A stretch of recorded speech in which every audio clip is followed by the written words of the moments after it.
You know, when I was in the military, I'd been commissioned as a second lieutenant. Big deal, puffed my chest out. Everybody salutes you. And it scares you at first when 50 people suddenly snap to attention and salute you when you walk by. But the first thing I did when I got to an assignment was make a very good relationship with the sergeant.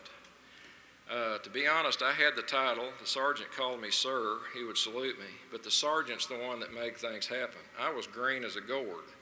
I made him a very good relationship and sought his advice and counsel because I had to have him with me and not against me.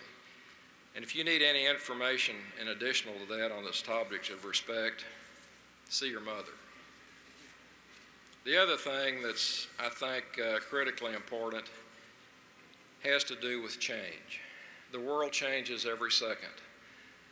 Don't get in a rut. Love change. Seek change. Be a change agent. A lot of people don't want the world to change because they're comfortable. They're comfortable in what they're doing, but unfortunately, that's not life. It changes constantly, so you better go after change and be in love with it and look for it. You know, I graduated only 41 years ago. Now, I say only because I'm here looking back at 41. You're sitting out there thinking, my God, this guy must be 1,000 years old. Because 41 years looking forward seems like a long time. It's really not. I got to thinking, as I was putting this together, what's changed just in 41 years since I was here kind of in your position? Well, let me just tell you what's changed. Here's one thing. I just happened to read it's in my study on a shelf. I brought this down here.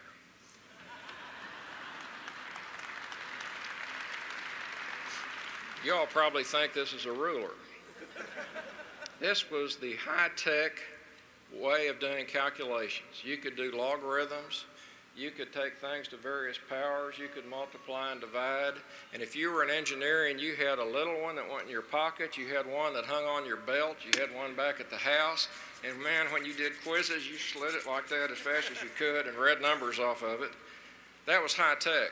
A couple of years after I went to work, they came out with some electronic calculators. These were big, huge things. They cost $1,000. They had a cathode ray tube, and they would add, subtract, multiply, divide, and take square root.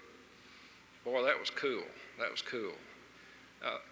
Just a couple of years after that, Hewlett-Packard came out with this kind of thing. You've probably seen them.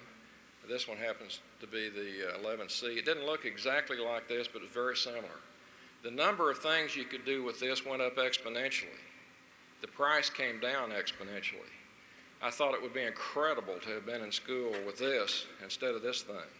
Technology continued to change quickly. We went to PCs. Some of them had maybe 128K of memory. That's K. You all don't know what Ks are. You're up to trigabytes or something. I don't know what it is. They progressed. They progressed. I was making fun of these a while ago. Everybody in here has got something like this probably in your pocket. You're probably sitting there looking for a job on it right now. This is a computer. This probably has more computation capacity than was in Apollo 13 going to the moon. The lifespan of this is probably very, very short, measured probably in months, because something else will be out to replace it. Change is with you. Change is exciting. Change is good. We not only had this stuff happen, this same technology change let us go to the moon during that 41 years since I was in your place. We ended the Industrial Revolution and began the digital revolution in that time. The periodic table of the elements has changed. I was in a chemistry room here a while back for a meeting. I looked up and that big chart still on the wall of the periodic tables. I jabbed the guy next to me and I said, what's all that stuff down here about in the lower right-hand corner and over here? It wasn't there. When I was here, it was like lead and copper and, you know, that kind of stuff. The atom was the smallest particle. Couldn't get any smaller than that, right? And good grief, Pluto is not a planet anymore. Is nothing sacred? I was always kind of attached to Pluto. Well, I had a career in electric utilities, as the dean said. Still do a little work in it. And in 1999, it changed dramatically. it wasn't regulated anymore. In fact, I testified before the legislature and represented the industry in trying to get it changed to be competitive. That doesn't maybe sound like a big deal. It was huge. The way you operate and maintain an electric grid is very different in an open grid as opposed to regulated monopolies.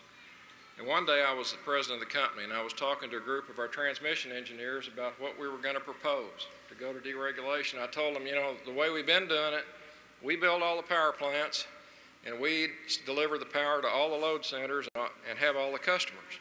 This new way, anybody can come in and build a power plant, and any other party can come in, buy power from it, and send it to any customer they want to.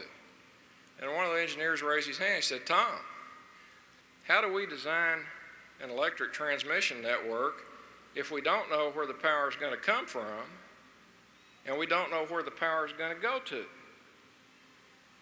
And I said, I'm just a big vision guy. That's my job. I said, that's why we have you smart guys here to figure this out. Actually, I didn't have a clue how they were going to design it. As you well imagine, they figured it out, along with many, many other new challenges that have arrived with deregulation.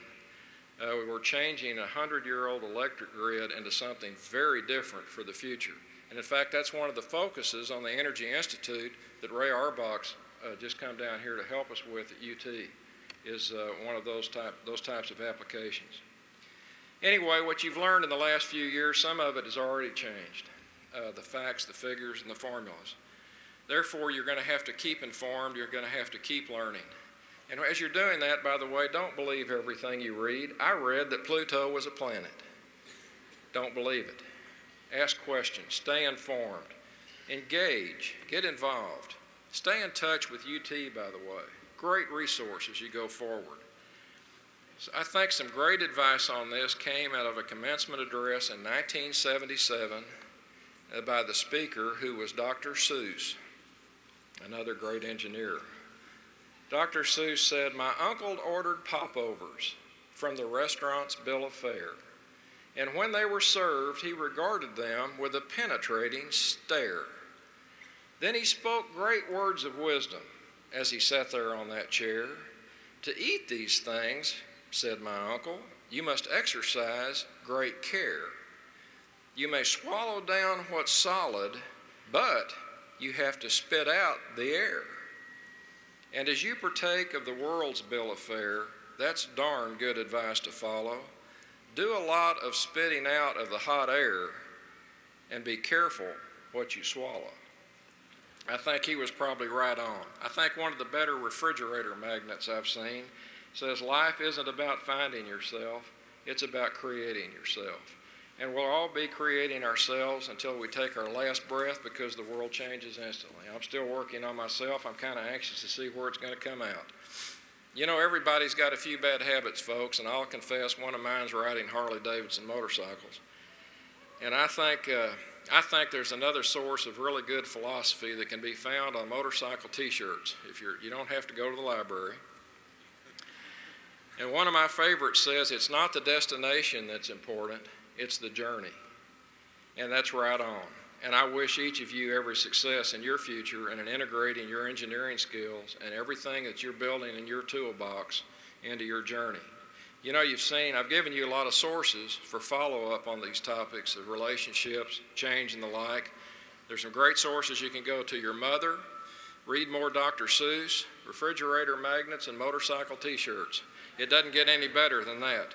I might add to that, James chapter 4, verse 14, in the New Testament states that for what is your life? It is even a vapor that appears for a little time and then vanishes away. So folks, I'd leave you with the thought that to be a success, you need to live each minute to the fullest. Keep the pedal to the metal. Dance like no one's watching you. Love like you've never been hurt before. Sing as though no one can hear you. And live as though heaven is earth. I wish you every success, and congratulations again on this significant milestone that you've achieved today. Thank you very much.